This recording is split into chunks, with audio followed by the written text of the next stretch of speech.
తెలంగాణలో ప్రస్తుతం ఉన్నటువంటి జిల్లాలను తగ్గించేటువంటి ప్రయత్నం ముఖ్యమంత్రి రేవంత్ రెడ్డి చేస్తున్నారా? ఆ దిశగా అడుగులు వేయబోతున్నారా? పావులు కదుపుతున్నారా అంటే అవుననే సమాధానం ఇస్తున్నారు కొంతమంది రాజకీయ విశ్లేషకులు. ఇక ఇదే అంశానికి సంబంధించి మనతో మాట్లాడేందుకు ప్రముఖ రాజకీయ విశ్లేషకులు, ప్రముఖ సీనియర్ జర్నలిస్ట్ సిఎస్ రావు గారు మనతో ఉన్నారు. ఆయనతో మాట్లాడదాం. Sir hi sir. Hello Krishna. Sir, తెలంగాణలో ప్రస్తుతం ఉన్న జిల్లాలను తగ్గించేటువంటి ప్రయత్నం ముఖ్యమంత్రి రేవంత్ రెడ్డి చేస్తున్నారంటూ కూడా ఒక వార్త ఇప్పుడు సోషల్ మీడియాలో చక్కర్లు కొడుతూ ఉంది. లోక్సభ ఎన్నికల్లో అదే స్లోగన్గా వెళ్ళబోతున్నాడు రేవంత్ రెడ్డి అంటూ కూడా ఒక వార్త బయటకు వచ్చిన నేపథ్యంలో ఏంటి సార్ ఆ వార్తలో వాస్తవం ఉందా? ఇప్పుడు ఒకటి ఏంటంటే, ప్రభుత్వం ఏదైనా చేస్తే దాన్ని ప్రతిపక్షం వ్యతిరేకిస్తుంది. సో కాబట్టి ఇప్పుడు రేవంత్ రెడ్డి ఏంటి, ఇప్పుడు వరకు జరిగినటువంటి జిల్లాలు, రెవెన్యూ డివిజన్లు, మండలాల విభజన శాస్త్రీయబద్ధంగా జరగలేదనేది ఆయన అభిప్రాయం. ఇటీవల కాలంలో ఒక ప్రైవేట్ ఛానల్కి ఇచ్చినటువంటి ఇంటర్వ్యూల సందర్భంగా ఆయన చాలా క్లియర్గా ఇప్పుడున్నటువంటి జిల్లాలు కానీ, రెవెన్యూ డివిజన్లు కానీ, మండలాలను కానీ రీస్ట్రక్చర్ చేయాలి, మార్చాలి, ఒక హేతుబద్ధంగా జరగలేదు, శాస్త్రీయబద్ధంగా జరగలేదు అనేటువంటి అభిప్రాయాన్ని వెలుబుచ్చారు. అంటే ఇప్పుడున్నటువంటి జిల్లాలను మార్చేటువంటి అవకాశం ఉంది, నైసర్గిక స్వరూపాలని మార్చేటువంటి అవకాశం ఉంది, భౌగోళిక పరిస్థితులను మార్చేటువంటి అవకాశం ఉంది అనేది చాలా క్లియర్గా మెసేజ్ వెళ్ళిపోయింది. దీన్ని ఇప్పుడు కేటీఆర్ తనకు అనుకూలంగా రాజకీయంగా మలుచుకునేటువంటి ప్రయత్నం చేస్తున్నారు, బీఆర్ఎస్ పార్టీకి అనుకూలంగా మలుచుకునేందుకు. ఎందుకు? వాస్తవంగా జరిగింది 2014లో బీఆర్ఎస్ పార్టీ, ఆ రోజున్న టీఆర్ఎస్ పార్టీ అధికారంలోకి వచ్చిన తర్వాత చేసినటువంటి ఒక పెద్ద ప్లాన్ ఏంటంటే, కేసీఆర్ అలాగే కల్వకుంట్ల ఫ్యామిలీ జిల్లాల సంఖ్యను పెంచారు, అలాగే రెవెన్యూ డివిజన్ సంఖ్యను పెంచారు, మండలాల సంఖ్యను పెంచారు, ఇష్టానుసారంగా పెంచారు. వ్యక్తిగతంగా ఎవరు అడిగితే వాళ్ళకి ఇవ్వడం, రాజకీయంగా లబ్ధి పొందడానికి ఇచ్చారు. ఒక డీలిమిటేషన్ జరిగేటప్పుడు నియోజకవర్గాల పునర్విభజన జరిగింది కదా 2009 నాటికి. దానికి ఒక కమిటీ వేస్తారు, దానికి ఒక మార్గదర్శకాలు, కొన్ని గైడ్లైన్స్ని ఇచ్చి దానికి ఒక సైంటిఫిక్ రీజన్ ఉంటుంది. అలాంటిది ఏమీ లేకుండా ఇష్టానుసారంగా జిల్లాలో 33 జిల్లాలను చేశారు తెలంగాణలో. ఈ జిల్లాల పేర్లు అన్నీ చెప్తారా? కల్వకుంట్ల ఫ్యామిలీ అని చెప్తుందా అంటే ఆ ఫ్యామిలీకి కూడా తెలియదని చెప్పి రేవంత్ రెడ్డి అంటున్నారు. ఆ ఇంటర్వ్యూలో అన్నాడు, ఆయన ఏ జిల్లా కావాలంటే ఆ జిల్లా ఇచ్చేసి జిల్లా పేర్లు, ఎన్ని జిల్లాలు ఉన్నాయి కూడా, ఎన్ని రెవెన్యూ డివిజన్లు ఉన్నాయి, ఎన్ని మండలాలు ఉన్నాయి కూడా చెప్పలేని పరిస్థితిలో కల్వకుంట్ల ఫ్యామిలీ ఉందని చెప్పి రేవంత్ రెడ్డి చెప్తున్నాడు. నిజంగా కూడా అలాంటి పరిస్థితి ఉందని చెప్పి సర్వత్రా వినిపిస్తుంది. ఇంకోటి ఏంటంటే, ఇప్పుడు ఉన్నటువంటి జిల్లాలు 33 జిల్లాలు ఏ ప్రాతిపదికన చేశారు? దానికి ఒక జనాభా ప్రాతిపదిక, లేదంటే విస్తీర్ణమా, లేదంటే అక్కడ వచ్చేటువంటి ఆదాయం బేస్ చేసుకొని చేశారా, దేన్ని పాపులేషన్ బేస్ చేసుకొని చేశారా, దేన్ని బేస్ చేసుకొని చేశారంటే కల్వకుంట్ల ఫ్యామిలీ, కేసీఆర్ చెప్పలేనటువంటి పరిస్థితి. సో అందుకే ఒక ప్రత్యేకమైనటువంటి కమిటీని వేసి, డీలిమిటేషన్ కమిటీని, ఆ డీలిమిటేషన్ కమిటీకి కొన్ని గైడ్లైన్స్, కొన్ని ఫ్రేమ్ చేసేసి కేంద్ర ప్రభుత్వం యొక్క సహకారం తీసుకొని జిల్లాల్ని మళ్ళీ రీస్ట్రక్చర్ చేయాలి అనేటువంటి అభిప్రాయంతో రేవంత్ రెడ్డి ఉన్నారు. ఇప్పుడు ఆ విషయాన్ని ఆల్రెడీ ఆయన అఫీషియల్గానే అనౌన్స్ చేశారు ఒక టీవీ ఛానల్కి ఇచ్చినటువంటి ఇంటర్వ్యూలో. సో అంటే ఇప్పుడు ఉన్నటువంటి 33 జిల్లాల్లో ఆయన కొన్ని ఉదాహరణలు చెప్పారు. ఒక మండలం అంటే ఒక 2 గ్రామాలు 3 గ్రామాలు ఉన్నాయంట ఒక్కో మండలంలో, కొన్ని అయితే రెండే ఉన్నాయంట, రెండే ఉన్నాయని చెప్పి చెప్తున్నారు కొన్ని మండలాల్లో. అంటే ఒక మండలం ఏర్పడాలంటే దానికి ఏంటి, దాని ఇన్ఫ్రాస్ట్రక్చర్ ఏంటి, ఇవన్నీ ఉండాలి కదా. ఇప్పుడు ఒక జిల్లా ఏర్పడింది, దానికి ఒక కలెక్టరేటు, దానికి ఒక మళ్ళీ ఎస్పీ కార్యాలయం, ఇవన్నీ ఉండాలి. సో ఇవన్నీ 33 జిల్లాలు పెట్టి మాది 33 జిల్లాలు చేసామని చెప్పి చెప్పుకొని కేసీఆర్ ప్రజలను మభ్యపెట్టేటువంటి ప్రయత్నం చేశారనేది ఇప్పుడు కాంగ్రెస్ పార్టీ యొక్క అభిప్రాయం. ఎందుకంటే కేవలం మొదటి నుంచి కూడా రియల్ ఎస్టేట్ వ్యాపారం చేసుకుని డబ్బులు కిక్ బ్యాక్ సంపాదించుకునేటువంటి కార్యక్రమమే ఆ రోజున్నటువంటి ప్రభుత్వం చేసింది అనేది ఇప్పుడు కాంగ్రెస్ పార్టీ భావిస్తుంది. దానికి కారణం ఏంటంటే, జిల్లాలు పునర్విభజన చేసి జిల్లాల్లో శంకుస్థాపన చేయటం, అక్కడ రేట్లు పెంచడం, ఆ రియల్ ఎస్టేట్ వ్యాపారం చేసుకోవటం, ఇలా చేశారు. అలాగే మండలాల సంఖ్యను పెంచడం, ఆ మండలాల్లో ఒక శంకుస్థాపన చేయటం, మండల ఆఫీస్ అని చెప్పి అక్కడ రియల్ ఎస్టేటు, జిల్లాల సంఖ్య పెంచడం, జిల్లాల్లో ఇదిగో ఇక్కడే కలెక్టరేట్, ఇదిగో ఇక్కడే ఎస్పీ ఆఫీస్ వస్తుంది అని చెప్పి చెప్పడం, అక్కడ రియల్ ఎస్టేట్ పెంచుకోవటం, ఇలా మొత్తం 10 సంవత్సరాల్లో చేశారు, రియల్ ఎస్టేట్ వ్యాపారమే చేశారు అనేది కాంగ్రెస్ పార్టీ యొక్క అభిప్రాయం బీఆర్ఎస్ పార్టీ మీద. సో అందుకే దీని అంతా స్ట్రీమ్లైన్ చేయాలి, పరిపాలన కూడా స్ట్రీమ్లైన్ చేయాలనేటువంటి కార్యక్రమాన్ని ఇప్పుడు రేవంత్ రెడ్డి చేస్తున్నారు. గత నెల రోజుల నుంచి అదే చేస్తున్నారు. ఇప్పటి వరకు ఏమనుకున్నారు, అందరూ సంపన్నమైనటువంటి రాష్ట్రం తెలంగాణ అని చెప్పి అనుకున్నారు.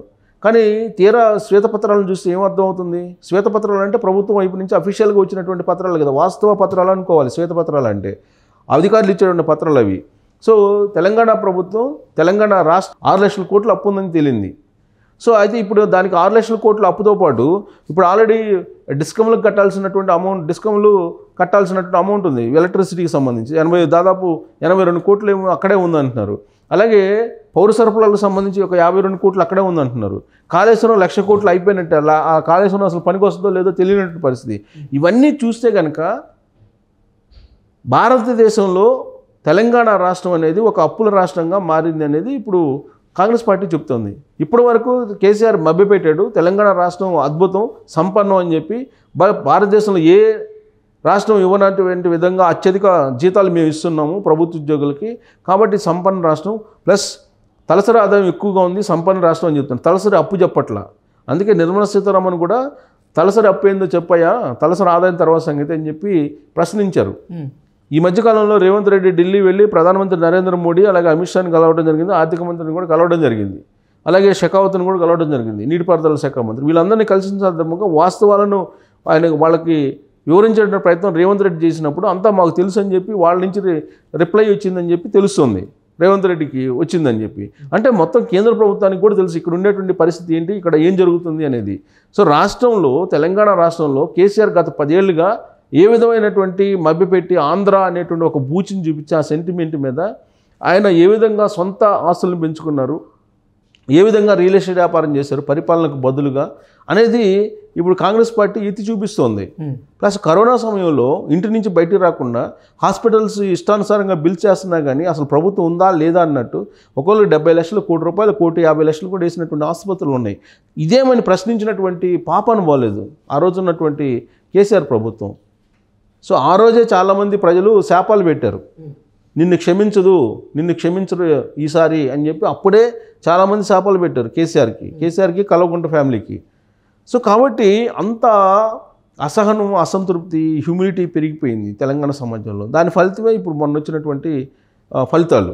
సో ఇప్పుడు రేవంత్ రెడ్డి ఈ మొత్తాన్ని నేను సెట్ చేస్తున్నాను, ఒక క్రమ పద్ధతిలో పరిపాలన గాడిలో పెట్టే ప్రయత్నం చేస్తున్నాను, మాకు సపరేట్ జిల్లా చేయండి అంటూ కూడా ముందుకొచ్చి వాళ్ళే డిమాండ్ వినిపించారు కదా సార్. వినిపిస్తారు, రియల్ ఎస్టేట్ సంబంధించినటువంటి వాళ్ళు టీఆర్ఎస్ వాళ్ళు వినిపిస్తారు, ఇంకెవరు వినిపిస్తారు, టీఆర్ఎస్ వాళ్ళు వినిపిస్తారు, వాళ్ళ మాటలు 33 జిల్లాలు ఏంటి అసలు? 33 జిల్లాలు అంటే రాష్ట్రం ఎంత పెద్దదై ఉండాలి? దానికి పోనీ 33 జిల్లాలు చేశారు, దానికి ఏమైనా సైంటిఫిక్ రీజన్ ఉందా? 3 గ్రామాలకు ఒక మండలం ఏంటి, లేదా 2 మండలాలకు ఒక జిల్లా ఏంటి? అది కాదు కదా. దానికి ఒక సైంటిఫిక్ రీజను, దానికి ఒక సైంటిఫిక్ పద్ధతి ఉండాలి. ఇప్పుడు హైదరాబాద్ ఉంది, గ్రేటర్ హైదరాబాద్ పరిధిలో అసలు ఎన్ని జిల్లాలు ఇచ్చారు, ఎంత విస్తీర్ణం ఉంది? అదే రూరల్కి వెళ్ళేటప్పటికి ఎన్ని జిల్లాలు ఉన్నాయి, ఎంత విస్తీర్ణం ఉంది, ఎన్ని గ్రామాలు ఉన్నాయి? మనం అప్పుడు రేవంత్ రెడ్డి చెప్తున్నారు, జడ్పీ మీటింగ్కి వెళ్తే, జిల్లా పరిషత్ మీటింగ్కి వెళ్తే 2 ఎంపీటీసీలు ఉన్న జడ్పీటీసీలు ఉన్నారండి. ఇద్దరితోటి ఏం మీటింగ్ పెడతారు? ఇద్దరికి ఒక జడ్పీ చైర్మన్, ఒక కలెక్టరు, ఒక ఎస్పీయా? కాదు కదా.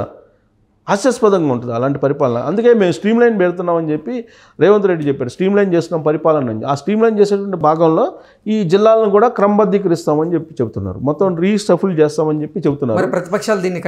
ప్రతిపక్షాలు దీన్ని ఖండిస్తూ దీన్ని ఒక నెగిటివ్ కోణం నుంచి, నెగిటివ్ యాంగిల్ నుంచి తీసుకెళ్తే కేటీఆర్ అప్పుడే మొదలుపెట్టారు క్యాంపెయిన్. సో ఇది లోక్సభ ఎన్నికల నాటికి ఇది పెద్ద ఎత్తున తీసుకెళ్తారు. చూసేవారు రేవంత్ రెడ్డి వచ్చారు, మొత్తం జిల్లాలను మార్చేస్తున్నారు, మీ జిల్లాలను తీసేస్తున్నారని చెప్పి. అదొక సెంటిమెంట్ మీద బతికినటువంటి టీఆర్ఎస్ పార్టీ, బీఆర్ఎస్ పార్టీ అదే సెంటిమెంట్ని ఇప్పుడు తెలంగాణ ప్రజల మీద రుద్దే ప్రయత్నం చేస్తున్నారు. ఇప్పుడు జిల్లాల పేరు చెప్పి జిల్లాలో సెంటిమెంట్ని రైట్ చేసి మళ్ళీ లోక్సభ ఎన్నికల్లో ఎంతో కొంత ఏదన్నా అవకాశం ఉంటుందేమో 1-2 ఎంపీలు గెలుచుకోవడానికి అనేది వాళ్ళ ప్రయత్నం వాళ్ళు చేస్తున్నారు. ఇది గమనించినటువంటి రేవంత్ రెడ్డి కూడా దానికి తగినటువంటి వ్యూహాలను రచిస్తున్నారు. సో రేవంత్ రెడ్డి ఏమి తక్కువగా కల్వకుంట్ల ఫ్యామిలీ చేసేటువంటి వ్యవహారాలని, వ్యూహాలని తిప్పికొట్టే సామర్థ్యం లేనటువంటి రాజకీయవేత్త ఏం కాదు.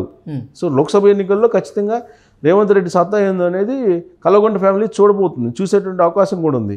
కాకపోతే ఏంటంటే ఇవన్నీ అశాస్త్రీయంగా చేసినటువంటి వాటిని అన్నింటిని కూడా సరిచేసేటువంటి ప్రయత్నం రేవంత్ రెడ్డి చేసినప్పుడు దాన్ని ఎన్నికల కోణంలో చూసి ఓట్ల రూపంలో ఓట్లు దన్నుకునేటువంటి కార్యక్రమంలో దాన్ని ఒక ఎలివేట్ చేసి ఈ బీఆర్ఎస్ పార్టీ చూపించడానికి ప్రయత్నం చేస్తుంది, ప్రజల్లోకి వెళ్ళాలనే ప్రయత్నం చేస్తుంది కూడా. సో ఇది లోక్సభ ఎన్నికల్లో మరి ఎలివేట్ అవుతుందని, ఈ ఇష్యూ ఎలివేట్ చేస్తారు ఖచ్చితంగా బీఆర్ఎస్ పార్టీ. జిల్లాల సంఖ్యను కుదిస్తున్నాడు చూసారా, జిల్లాల సంఖ్యను తగ్గిస్తున్నాడు, ఇట్లాంటివన్నీ చూపిస్తారు.